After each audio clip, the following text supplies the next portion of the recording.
राजा विक्रमादित्य अपने कंधे पर बेताल को लादने की कई कोशिश कर चुके थे, लेकिन हर बार बेताल कोई कहानी सुनाता और राज विक्रमादित्य से हाथों से बच निकलता। इस बार भी बेताल ने एक नई कहानी सुनाई। बेताल कहता है, एक बार की बात है, अंगदेश के एक गांव में एक ब्राह्मण अपनी पत्नी और 3 बेटों के साथ रहता था। एक बार ब्राह्मण ने अपने तीनों बेटों के बुलाया और कहा कि हमारे तालाब के लिए एक कछुए की जरूरत है।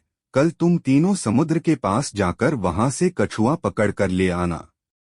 एक बार की बात है, अंगदेश के एक गांव में एक ब्राह्मण अपनी पत्नी और 3 बेटों के साथ रहता था। एक बार ब्राह्मण ने अपने तीनों बेटों को बुलाया और कहा कि हमारे तालाब के लिए एक कछुए की जरूरत है। कल तुम तीनों समुद्र के पास जाकर वहां से कछुआ पकड़ कर ले आना। तीनों ने हाँ कर दी और दूसरे दिन तीनों माता पिता का आशीर्वाद लेकर समुद्र की ओर चल पड़े। वहां तीनों का एक बड़ा सा कछुआ दिखाई दिया, लेकिन तीनों में से कोई भी उसे उठाने के लिए तैयार नहीं हुआ। उनमें से सबसे बड़ा भाई बोला, मैं कछुए को नहीं उठाऊंगा, इससे बहुत गंदी बदबू आ रही है। दूसरे नंबर के भाई ने कहा, मैं भी इसे नहीं उठाऊंगा, मुझे भी इससे गंदी बदबू आ रही है। तीसरे नंबर के भाई की बारी आई तो उसने कहा, मैं भी इसे नहीं उठा सकता, मैं बहुत कोमल हूँ। तीनों में झगड़ा शुरू हो गया और यह मामला राज दरबार तक पहुँच गया। राजा ने कहा, इस प्रकार का मामला मेरी जिंदगी में पहली बार आया है। इसका न्याय मैं कल सुबह करूंगा। आज आप हमारे यहाँ मेहमान हैं, इसलिए भाईजन और आराम यहाँ पर ही कीजिए।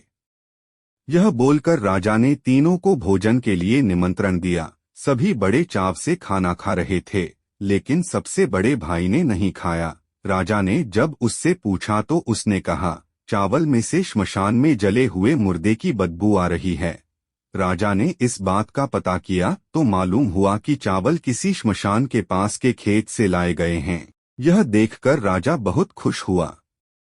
सभी लोग खाना खाकर शाम को संगीत सुनने के लिए बैठ गए। तब दूसरे नंबर के भाई ने राजा से निवेदन किया कि वो मृदंग बजाना चाहता है। राजा की आज्ञा से वो गायिका के पास जाकर जैसे ही बैठा तो तुरंत खड़ा होकर दूर बैठ गया।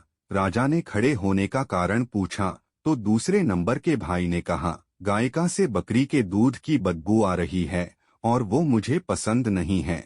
जब राजा ने इस बात का पता किया तो मालूम चला कि बचपन में गायिका को बकरी का दूध दिया जाता था। राजा एक बार फिर खुश हो गया। इसके बाद सभी लोग सोने के लिए चले गए।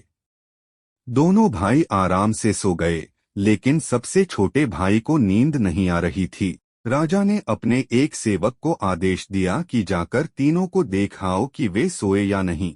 सेवक गया तो उसने देखा कि सबसे छोटे भाई को छोड़कर बाकी दोनों सो गए हैं। सेवक ने यह समाचार राजा को दिया और राजा इसका कारण जानने के लिए खुद वहां पहुंच गया जहां तीनों सो रहे थे। राजा को देखकर तीनों उठ बैठे। राजा ने सबसे छोटे वाले भाई से पूछा, आपको नींद क्यों नहीं आ रही? तब वह बोला, मुझे इस बिस्तर पर कुछ चुभ रहा है।